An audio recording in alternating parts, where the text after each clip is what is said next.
18 से 30 वर्ष की आयु जो है वो ज़्यादा संलिप्तता नज़र आ रही है। क्या वजह लग रही है कि ये आयु, ये युवा नशे की ओर भाग रहा है? स्टार्टिंग में तो शौक के रूप में, शौकिया तौर पे यूज़ किए जाते हैं, बाद में उसके आदी हो जाते हैं। और जैसे देखने से ये खास करके आप आजकल कुछ प्ले ऐसी हैं, वेब सीरियल ऐसी हैं, कई बार उनसे भी बच्चे मैसेज ले लेते हैं। और हमारे युवा जो है ना जल्दी कोई नेगेटिव चीज़ को जल्दी पकड़ते हैं, पॉजिटिव को थोड़ा टाइम से नहीं पकड़ते। आजकल जो सोशल मीडिया है उससे भी बच्चे जुड़े हुए हैं, और सोशल मीडिया से एक दूसरे जुड़ के ना उससे भी कुछ गंदी चीज़ें अडॉप्ट कर लेते हैं, जो कि बहुत उनके स्वास्थ्य के लिए और उनकी आगे फ्यूचर करियर के लिए बड़े नुकसान। तो हम नशे के खिलाफ मुहिम चलाते रहते हैं। एक तो हमारे पास special ANC anti narcotic team, अगर कोई इसमें इन्वॉल्व पाया गया, सप्लाई में इवन देन अगर कोई कंज्यूम भी कर रहा है, हम उनके खिलाफ कार्रवाई करते हैं और प्रॉपर उसके खिलाफ FIR दर्ज करके और अगला जो उसको ट्रायल तक फेस करवाते हैं और उसको सजा दिलाते हैं। क्या आपको लग रहा है बॉर्डर एरियाज जो हैं, और सिर्फ पंजाब ही नहीं, अलग अलग जो स्टेट हैं उनके बॉर्डर एरियाज हैं, वहां पर और ज्यादा सख्ती बरतने की जरूरत है? ज़्यादातर पंजाब का भी मिलता है और अपने ईस्टर्न स्टेट तक के भी हमारे पास, और इधर अपने साउथ इसके नॉर्थ का जो हमारा एडजॉइनिंग एरिया है यूपी का, वहाँ से भी कई बार हमने ये चीज़ें पता लगा भी वहाँ से लाई गई हैं। अच्छा, हमारी रेड जो कंडक्ट होती है वो सीक्रेट सोर्स से होती है। जब हमारे पास इंफॉर्मेशन आती है तो उसी हिसाब से, और फ्रीक्वेंटली हम चेकिंग भी करते हैं। बचाव का क्या तरीका है? देखो, इस समय हमने 2-3 मुहिम चला रखी हैं। एक तो हमने गांव लेवल पे और अपने सब डिवीजन लेवल पे गेम कराते हैं, और हमारा ये रहता है कि बच्चों को ज़्यादा से ज़्यादा गेम से जोड़ा जाए, खेलों से जोड़ा जाए। अपने बच्चों को क्रॉस चेक करते रहें समय समय पे, ये देखें भी बच्चे की कंपनी क्या है, कहाँ बच्चा जा रहा है, कहाँ बच्चा क्या जहाँ पढ़ाई का नाम लेके जा रहा है तो क्या सही जगह पे जा रहा है, या पढ़ाई के नाम से कोई दूसरी जगह नहीं बैठा है। तो मैं तो ये कहता हूँ पेरेंट्स को बड़ा प्रॉपर वॉच करना चाहिए।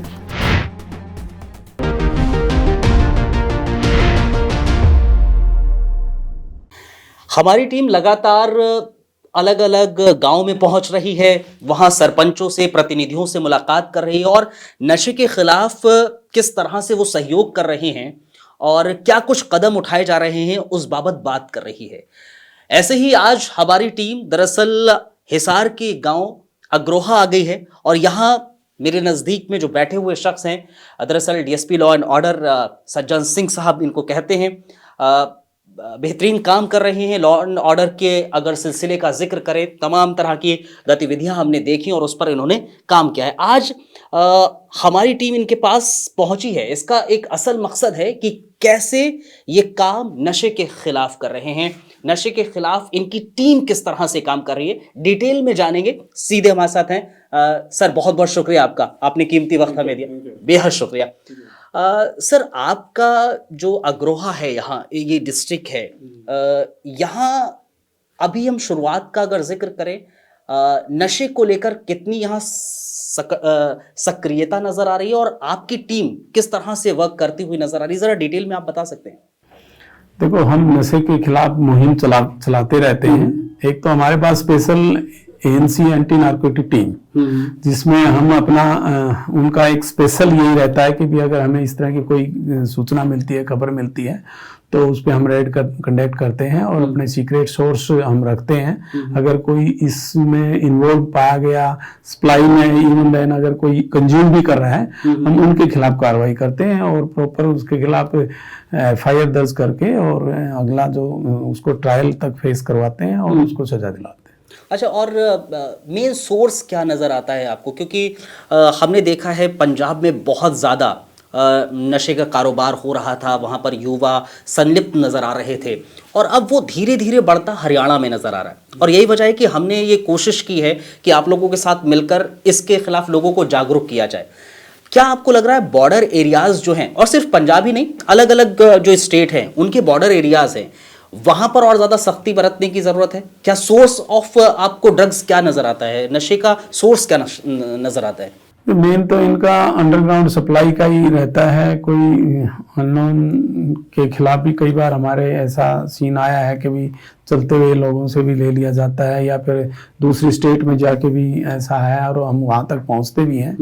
ज़्यादातर पंजाब का भी मिलता है और अपने ईस्टर्न स्टेट तक के भी हमारे पास, और इधर अपने साउथ इसके नॉर्थ का जो हमारा एडजॉइनिंग एरिया है यूपी का, वहाँ से भी कई बार हमने ये चीज़ें पता लगा भी वहाँ से लाई गई हैं, या तो बंदे भी यहाँ भी आ जाते हैं कई बार, या इधर के वहाँ भी चले जाते हैं। किस तरह से दबिश की जाती है, कैसे स्पॉट जो है सेलेक्ट किए जाते हैं? स्पॉट तो हमेशा हमारी रेड जो कंडक्ट होती है वो सीक्रेट सोर्स से होती है। जब हमारे पास इंफॉर्मेशन आती है तो उसी हिसाब से, और फ्रीक्वेंटली हम चेकिंग भी करते हैं। मेन चेकिंग में हम व्हीकल की चेकिंग जैसे पुलिस जनरली करती रहती है, कई बार चांस रिकवरी भी हमारे पास होती है।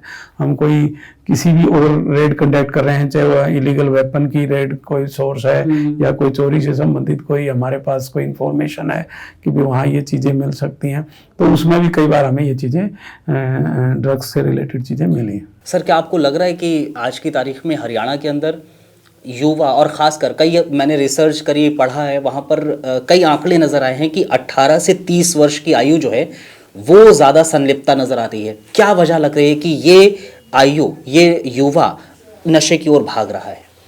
देखो, मेरा तो ये मानना है कि भी ये स्टार्टिंग में तो शौक के रूप में, शौकिया तौर पे यूज किए जाते हैं, बाद में उसके आदी हो जाते हैं। और जैसे देखने से, ये खास करके आप आजकल कुछ प्ले ऐसी हैं, वेब सीरियल ऐसी हैं, कई बार उनसे भी बच्चे मैसेज ले लेते हैं, और कई बार कई मूवी भी ऐसी आई है हमारी, लेकिन उनका बराबर सा इम्पैक्ट रहता है। कई जगह तो उससे उसके असली थीम को ना समझ के उसके नकली थीम को जो है ना युवा उसको पकड़ लेते हैं। अच्छा। कई बार फिल्म का या किसी मूवी का या सीरियल का थीम तो यही रहता है कि भी इससे बचा जाए, लेकिन उसकी कुछ मेरिट्स उठा के देखें तो उसका डीमेरिट भी मिलता। तो आप ये मान रहे हैं कि जो फिल्में हैं, कई वेब सीरीज अब आ गई, क्योंकि इंटरनेट का जमाना है, हर किसी के हाथ में फोन नजर आ रहा है। ये मैं क्या मान रहा हूँ, आप सब भी देख रहे हैं, ये लगता है हमारे युवा जो है ना जल्दी कोई नेगेटिव चीज को जल्दी पकड़ते हैं, पॉजिटिव को थोड़ा टाइम से नहीं पकड़ते। क्या लगता है आपको, बचाव का क्या तरीका है इसमें? देखो, इस समय हमने 2-3 मुहिम चला रखी है। एक तो हमने गाँव लेवल पे और अपने सब डिविजन लेवल पे गेम कराते हैं, जो युवा बच्चे हमारे, जो आप जैसे बता रहे हो 18 से एंड अब, और हम इससे छोटे भी स्कूली बच्चों से भी हम मिलते हैं, और समय समय पर स्कूल में जाके हम लेक्चर भी कंडक्ट करते हैं बच्चों को, कैसे इससे बचा जाए, कैसे। और हमारी एक स्पेशल टीम भी है जो जाती है स्कूलों में, कॉलेजेस में, और कोई भी इंस्टीट्यूट जैसे ITI वगैरह उनमें भी जाते हैं। और दूसरा गेम भी हम कंडक्ट कराते हैं, हम फ्रेंडली गेम भी कराते हैं। अच्छा। पुलिस और पब्लिक के, पुलिस और गांव वालों की टीम, हमने हैंडबॉल के गेम कराए हैं, फुटबॉल के कराए हैं, क्रिकेट के भी कराए हैं, वॉलीबॉल कराते हैं, कबड्डी कराते हैं। तो गांव में जाके हम अपने फ्रेंडली गेम कराते हैं, और हमारा ये रहता है कि बच्चों को ज्यादा से ज्यादा गेम से जोड़ा जाए, खेलों से जोड़ा जाए, ताकि बच्चे दूसरी गंदी आदतों में जाके खेल की तरफ ध्यान दें और पढ़ाई की। आपको लगता है ना सर कि जो युवा इस ओर भाग रहा है, यानी कि नशे की ओर भाग रहा है, उसके दिमाग में और कुछ है नहीं, वो खाली है। अगर आप जिस तरह से आप लोग मुहिम चला रहे हैं, गेम्स खिलवा रहे हैं, तो वो डाइवर्ट होगा, वहां पर फोकस करेगा। आज का युवा फोकस नहीं है, इस वजह से नशे की ओर जा रहा है। ये तो कहीं ना कहीं ये मान के चल सकते हैं, लेकिन ये जरूरत मैं इस बात की समझता हूँ, बच्चों को समय पे काउंसलिंग, समय पे चेकिंग, ये बहुत जरूरी है। इसमें पेरेंट्स की बहुत बड़ी अहम भूमिका रहती है। मैं ये कहना चाहूंगा, अपने बच्चों को क्रॉस चेक करते रहें, समय समय पे ये देखें भी बच्चे की कंपनी क्या है, कहाँ बच्चा जा रहा है, कहाँ बच्चा क्या जहाँ पढ़ाई का नाम लेके जा रहा है तो क्या सही जगह पे जा रहा है, या पढ़ाई के नाम से कोई दूसरी जगह नहीं बैठा है। तो मैं तो ये कहता हूँ पेरेंट्स को बड़ा प्रॉपर वॉच करना चाहिए, और मैं तो यह भी कहता हूँ अपने बच्चों पर शक करना चाहिए। अच्छा। क्योंकि शक से ही हम उसकी जब तक पहुंचेंगे। अगर शक नहीं करें, हम ब्लाइंड फेथ करना भी आज के टाइम में सही नहीं, कि बच्चे पता नहीं करें। और दूसरा सबसे बड़ा जो नुकसान जो हो रहा है आजकल, जो सोशल मीडिया है उससे भी बच्चे जुड़े हुए हैं, और सोशल मीडिया से एक दूसरे जुड़ के ना उससे भी कुछ गंदी चीजें अडॉप्ट कर लेते हैं, जो कि बहुत उनके स्वास्थ्य के लिए और उनकी आगे फ्यूचर करियर के लिए बड़े नुकसान। अच्छा, परिवार और बच्चों पर क्या असर पड़ता है? जो नशे में संलिप्त हो जाते हैं उनके परिवार पर क्या असर पड़ता है? देखो, ये बिल्कुल सही कहा आपने। अगर किसी परिवार का मुखिया अगर नशे में आ जाता है और या परिवार का और दूसरा कोई सदस्य नशे की लत में आ जाता है तो उसका ऑब्वियसली छोटे बच्चों पे और पड़ोस पे और बच्चों पे जरूर असर आएगा। तो मैं तो ये कहना चाहूँगा कि भी आपके इस माध्यम से कि भी सबसे पहले तो एक समझदार आदमी इन्हें कह सकते हैं कि भी मैच्योर है, और वो परिवार का मुखिया भी अगर वही गंदी लत में पड़ गया तो उसके बच्चों पर क्या होगा, तो बच्चे तो खराब हो जाएंगे। और नशा एक ऐसी चीज है जो बच्चे को केवल नशा की आदत से ही नहीं, उसको बहुत सी चीजों से दूर कर देता है। उसका शरीर खराब होता है, हेल्थ खराब होता है, आज पढ़ाई भी खराब होती है, उसका कैरियर स्पॉइल हो जाता है और धीरे धीरे एक स्लो पॉइजन का काम करता है और कुछ समय में वो क्लैप्स हो जाएगा। क्या नशा शरीर को और इंसान को खत्म कर देता। और इसके लिए हम जैसे आप जैसे लोग हैं वो साथ मिलकर अगर काम करेंगे तो हम हरियाणा को नशा मुक्त जरूर बनाने की कोशिश कर सकते हैं। बिल्कुल, पुलिस का हमेशा यही रहता है कि बिना पब्लिक की हेल्प के या समाज की हेल्प के हम अकेले इतने कामयाब नहीं हो पाते किसी भी चीज को डिटेक्ट करने में। ये नशा भी एक वही चीज है, अगर पुलिस और पब्लिक मिलके इसको मुहिम को चलाएगी और हम चलाते भी हैं तो हमें कामयाबी मिलेगी कि भी हम तो चाहते हैं नशा मुक्त हरियाणा हो, नशा मुक्त हमारा देश हो। चलिए सर, आखिर में मैसेज क्या आप देना चाहेंगे उन युवाओं को, उन लोगों को जो संलिप्त नजर आते हैं और उनको दूर करने के लिए?